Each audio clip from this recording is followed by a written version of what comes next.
Hello बच्चों, कैसे हो आप लोग। मैंने पिछले वीडियो में आप लोगों को दंत्रित मुस्कान का सारांश बताया था और यदि आपने वो वीडियो नहीं देखा है तो मैं डिस्क्रिप्शन बॉक्स में लिंक दे रही हूँ, आप जाकर मेरे पिछले वीडियो को देख सकते हैं।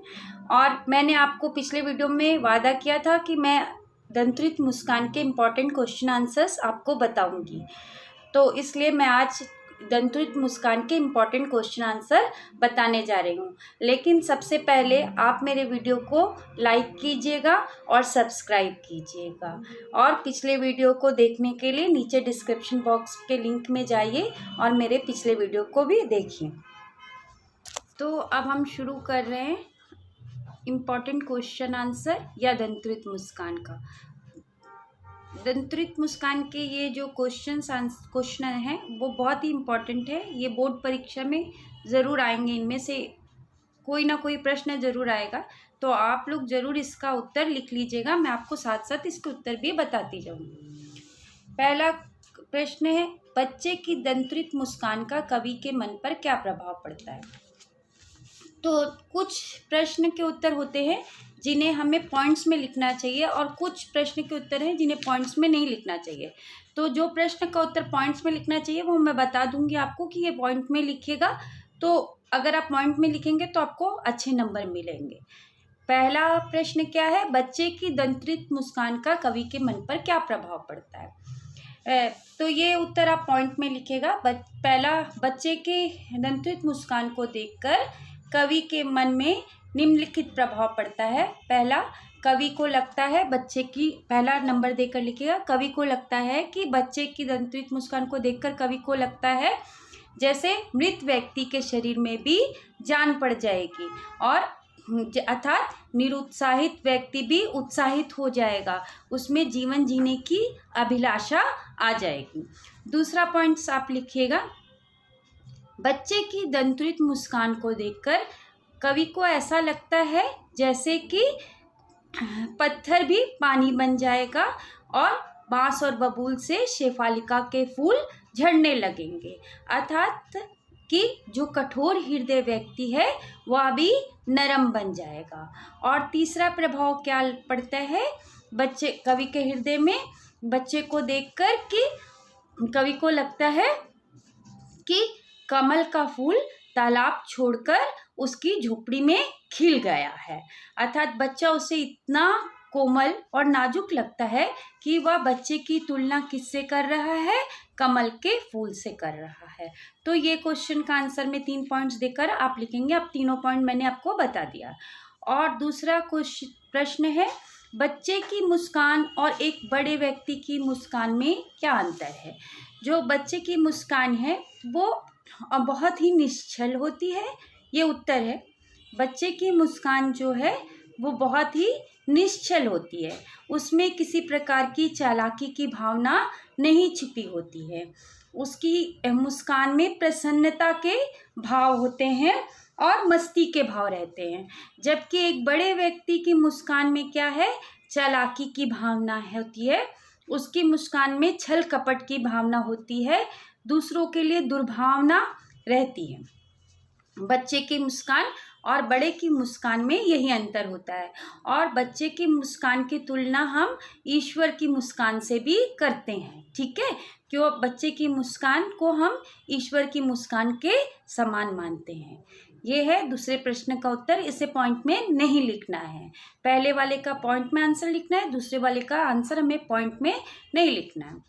अब तीसरा प्रश्न जो है, कवि ने बच्चे की मुस्कान के सौंदर्य को किन किन बिंबों के माध्यम से व्यक्त किया है। ये वाला प्रश्न का उत्तर हमें पॉइंट्स में लिखना है। तो सबसे पहले ऊपर में लिखिएगा, कवि ने बच्चे की मुस्कान के सौंदर्य को निम्नलिखित बिंबों के माध्यम से व्यक्त किया है। पहला लिखोगे कि बच्चे के नए नए निकले दांतों की मुस्कान को देखकर कवि को ऐसा लगता है जैसे मृत व्यक्ति में जान आ जाएगी। और दूसरा पॉइंट इसमें लिखेगा, बच्चे की मुस्कान को देखकर ऐसा लगता है जैसे कमल का सुंदर फूल तालाब को छोड़कर उनके घर झोपड़ी में, उनके घर में खिल गया है। और तीसरा लिखिएगा आप कि उसके कवि को उसकी मुस्कान इतनी कोमल, इतनी नाजुक लगती है कि उसे लगता है कि वो जिस भी बच्चा इतना कोमल और इतना नाजुक लगता है कवि को कि उसे लगता है कि उसकी मुस्कान को देखकर बांस और बबूल से भी शेफालिका के फूल झड़ने लगेंगे, ठीक है, और पत्थर पिघलकर पानी बन जाएगा। तो ये तीनों पॉइंट्स इसमें लिखिएगा तीसरे प्रश्न के उत्तर में। आप चौथा प्रश्न, नहीं ये चौथा मैंने बताया आपको, तीसरा बताया आपको, सॉरी ये क्वेश्चन का नंबर शायद मैंने गलत लिख दिया इसमें, तो ये जो पांचवा चौथा आप छोड़ दीजिएगा क्योंकि ये शायद मैंने 2 बार प्रिंट कर दिया इसमें, तो चौथा प्रश्न आप रहने दीजिएगा। अब पांचवा प्रश्न आप देखिए, या दंत्रित मुस्कान कविता में बांस और बबूल किसके प्रतीक है? या दंत्रित मुस्कान कविता में बांस और बबूल एक कठोर इंसान के प्रतीक है, ठीक है, एक कठोर इंसान, दिल वाला व्यक्ति जो होता है उसके प्रतीक है। क्योंकि बांस और बबूल में क्या है, फूल नहीं खिलते हैं, तो कठोर हृदय वे जो व्यक्ति होता है उसके मन में प्रसन्नता के कोई भाव नहीं रहते हैं। लेकिन कवि कहते हैं कि दंत्रित मुस्कान में कवि कहते हैं कि बच्चे की मुस्कान देखकर बांस और बबूल से शेफालिका के फूल झड़ने लगेंगे, अर्थात कठोर हृदय व्यक्ति भी क्या हो जाएगा, दंत्रित मुस्कान को देखकर सहृदय बन जाएगा। तो इसीलिए कवि ने बांस और बबूल की तुलना किससे की है, कठोर हृदय से की व्यक्ति से की है। कवि ने शिशु की, ये छठा क्वेश्चन है, अच्छा ये पांचवा क्वेश्चन भी आपका पॉइंट्स में नहीं होगा, और ये छठा क्वेश्चन है, कवि ने शिशु की मुस्कान को दंत्रित मुस्कान क्यों कहा है, कवि के मन पर इसका क्या प्रभाव पड़ा है? ये ऊपर का जो प्रश्न है, मन का प्रभाव क्या पड़ा है, ये सेम उत्तर लिखिएगा कि कवि को लगता है कि उसके मृत व्यक्ति में प्राणों का संचार हो जाएगा और पत्थर भी पिघलकर पानी बन जाएगा, बांस और बबूल से शेफालिका के फूल झड़ने लग जाएंगे, अर्थात निरुत्साहित व्यक्ति उत्साहित हो जाएगा, कठोर हृदय व्यक्ति सहृदय बन जाएगा। इसका यही उत्तर है यह, और उसे लगता है कि कमल का फूल जैसे तालाब फूल कर छोड़कर उसकी झोपड़ी में खिल गया है। ये पहला क्वेश्चन जो है उसका उत्तर बता रही हूँ। इसका छठे का जो पहला पार्ट है, कवि ने शिशु के मुस्कान को दंत्रित मुस्कान क्यों कहा है, ये मैंने सेकंड पार्ट का क्वेश्चन का आंसर ऊपर में आपको, पहले क्वेश्चन का आंसर और ये सेकंड पार्ट का आंसर सेम है, फिर भी मैंने रिपीट कर दिया आपको, पर फर्स्ट पार्ट मैं आपको बता रही हूँ। कवि ने शिशु की मुस्कान को दंत्रित मुस्कान इसलिए कहा गया है, कहा है कि दंत्रित का अर्थ है जिसके छोटे छोटे नए नए दांत निकलते हैं, जो बच्चे जन्म लेते हैं तब उनके दांत नहीं होते हैं, और जब बच्चे थोड़े बड़े होते हैं तो उनके छोटे छोटे दांत निकलते हैं, तो तब वे मुस्कुराते हैं तो वे बहुत सुंदर और बहुत प्यारे लगते हैं, और उनकी मुस्कुराहट जो होती है वो बहुत ही मनमोहक होती है, इसीलिए कवि ने शिशु की मुस्कान को दंत्रित मुस्कान कहा है। ये पहले पार्ट का उत्तर है। सेकंड पार्ट और फर्स्ट क्वेश्चन जो है, पहला क्वेश्चन, उसका उत्तर सेम है। अब ये सातवां क्वेश्चन, देखते तुम इधर कनखी मार होती जबकि आंखें चार, पंक्ति में निहित भाव को स्पष्ट करते हुए बच्चों के मनोवैज्ञानिक प्रवृत्ति पर प्रकाश डालिए और दंत्रित मुस्कान के आधार पर उत्तर दीजिए। देखते तुम इधर कनखी मार और होती जबकि आंखें चार, इसका अर्थ यह है कि कवि जो है वो बच्चे से पहली बार मिलता है। ये भी उत्तर पॉइंट्स में नहीं होगा, ठीक है। तो देखते तुम इधर कनखी मार मतलब तिरछी आंखों से देखना, तो कवि को बच्चा क्या करता है, तिरछी आंखों से देख रहा है। क्यों? क्योंकि बच्चा और कवि पहली बार मिले हैं, तो बच्चे और कवि का अभी तक आपस में कोई भी संबंध स्थापित नहीं हुआ है, तो बच्चा जब कवि को क्या करते हैं, पहली बार मिलता है तो वो उसे तिरछी आंखों से देखता है। कनखी मार का अर्थ होता है तिरछी आंखों से देखना। और जब भी ताकि बच्चा अपनी पहचान उनसे बना सके, इसलिए बच्चा तिरछी आंखों से देखता है। और होती जबकि आंखें चार, मतलब जब बच्चे और कवि की आंखें आपस में मिल जाती हैं तो बच्चा क्या करता है, अपनी आंखें घुमा लेता है, ठीक है। और नहीं सॉरी, बच्चे और कवि और बच्चे की जब आंखें मिलती हैं तो बच्चा एक सुंदर सी मुस्कुराहट बिखेर देता है, अपनी सुंदर छोटे छोटे दांतों से निकली हुई मुस्कुराहट को बिखेर देता है। इससे बच्चों की किस मनोवैज्ञानिक प्रवृत्ति पर प्रकाश पड़ता है? इससे बच्चे की इस मनोवैज्ञानिक प्रवृत्ति पर प्रकाश पड़ता है कि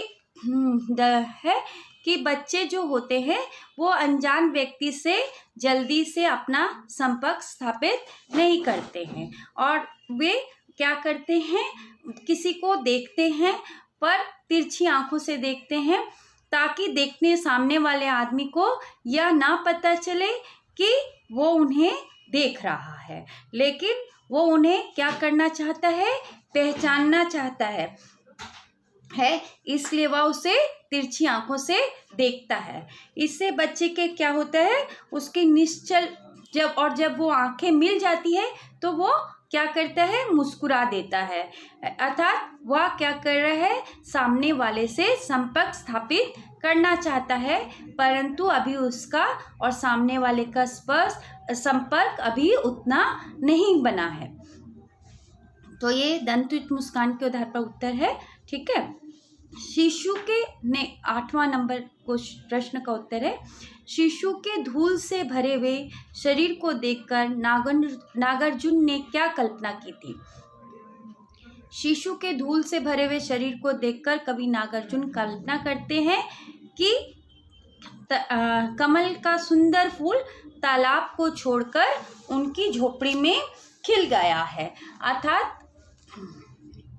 जो बच्चा है वो बहुत ही सुंदर है, बहुत ही नाजुक है, कमल के फूल के जैसा कवि को लग रहा है। तो कवि कल्पना कर रहे हैं कि जैसे कमल का फूल होता है ना, वो उसका स्थान तालाब में है, उसका स्थान झोपड़ी में नहीं है। तो बच्चा इतना नाजुक और इतना कोमल है कि कवि को वो कमल के फूल की तरह लग रहा है, और उन्हें मतलब ये आश्चर्य है कि इतना सुंदर, इतना प्यारा बच्चा उनके घर में है। तो इसलिए वो कह रहे हैं कि जैसे कमल का फूल क्या है, तालाब को छोड़कर झोपड़ी में खिल गया हो, वैसा लग रहा है उस बच्चे को धूल से भरे शरीर को देखकर, ठीक है। कमल का फूल भी क्या होता है, धूल से भरा हुआ रहता है ना। वैसे ही वो बच्चा क्या है, खेल खेल कर उसका पूरा शरीर धूल से भर गया है, और वो इतना प्यारा, इतना सुंदर है कि कवि को कमल के फूल की तरह लगता है। इसलिए धूल से भरे शरीर को देखकर, बच्चे के देखकर कवि कल्पना कर रहा है कि कमल का फूल तालाब को छोड़कर उनकी झोपड़ी में खुल गया। या दंतयुक्त मुस्कान को स्पष्ट करते हुए बताइए कि वह मरे हुए व्यक्ति में जान कैसे डाल देती है। मरे हुए या दंतयुक्त मुस्कान ये को में लिखा हुआ है कि बच्चे की मुस्कान को देखकर कवि को ऐसा लगता है कि मरे हुए व्यक्ति में भी जान आ जाएगी। तो मरे हुए व्यक्ति में जान आ जाएगी, अर्थात कि जो व्यक्ति निरुत्साहित है, उसे जीने की इच्छा नहीं है, जीवन में कुछ करने की इच्छा नहीं है, वह व्यक्ति भी क्या हो जाएगा, बच्चे को देखकर उत्साहित हो जाएगा, उसे जीने की इच्छा होगी, जीवन में आगे बढ़ने की इच्छा होगी, जीवन में कुछ काम करने की इच्छा होगी। तो इस प्रकार एक मरा हुआ व्यक्ति उसे कहा गया है जो हताश है, निराश है, जिसके जीवन में कोई आशा उम्मीद नहीं है, जिसे जीवन में कोई आशा उम्मीद नहीं है। जब वह बच्चे की दंतयुक्त मुस्कान को देखेगा तो उसके जीवन में आशा, खुशी और उम्मीद जाग जाएगी। नए नए निकले हुए, ये प्रश्न नंबर 10 है। नए नए निकले हुए दांतों वाले बच्चों की मुस्कान को देखकर कवि को क्या लगता है? नए नए जब बच्चे के दांत निकलते हैं तो कवि को ये भी आंसर आप पॉइंट्स में लिख सकते हैं। नए नए निकले हुए दांतों को देखकर कवि को क्या लगता है? नए नए निकले हुए दांतों को देखकर कवि को लगता है कि उसकी मुस्कान को देखकर पहला, मरे हुए व्यक्ति में जान आ जाएगी। दूसरा, कवि को लगता है कि कमल का फूल तालाब को छोड़कर उनकी झोपड़ी में खिल गया है। तीसरा, पत्थर पिघलकर पानी बन जाएगा, अर्थात कठोर हृदय व्यक्ति नरम बन जाएगा। चौथा, बांस और बबूल से शेफालिका के फूल झड़ने लगेंगे, अर्थात कठोर हृदय व्यक्ति सहृदय बन जाएगा और वह अपने जीवन से जो निराश है उनमें आशा की किरण जग जाएगी। तो ये है इसका उत्तर। मैंने सभी प्रश्नों का उत्तर आपको बता दिया है। आशा है आप लोगों को अच्छा लगा होगा, सब समझ में आ गया होगा। और यदि कुछ नहीं समझ में आया है तो कमेंट बॉक्स में मुझसे आप पूछ सकते हैं, मैं आपके प्रश्नों का उत्तर ज़रूर दूंगी। पर मेरे वीडियो को ज़रूर लाइक कीजिए, सब्सक्राइब कीजिए, ताकि मैं अपना अगला वीडियो बना सकूं। और मैं अगला वीडियो बनाऊंगी फसल पर, और उसके प्रश्न उत्तर भी उसी में बता दूंगी, क्योंकि फसल कविता बहुत छोटी है तो उसी में मैं प्रश्न उत्तर आपको सारांश भी बता दूंगी और उसका प्रश्न उत्तर भी बता दूंगी। परंतु मेरा वीडियो देखने के लिए आप मेरे वीडियो को लाइक और सब्सक्राइब जरूर कीजिएगा। और किसी भी प्रकार का प्रश्न हो आप निसंकोच पूछिए, मैं आपको जरूर उसका उत्तर दूंगी। अच्छा बच्चों, धन्यवाद, टाटा, बाय बाय।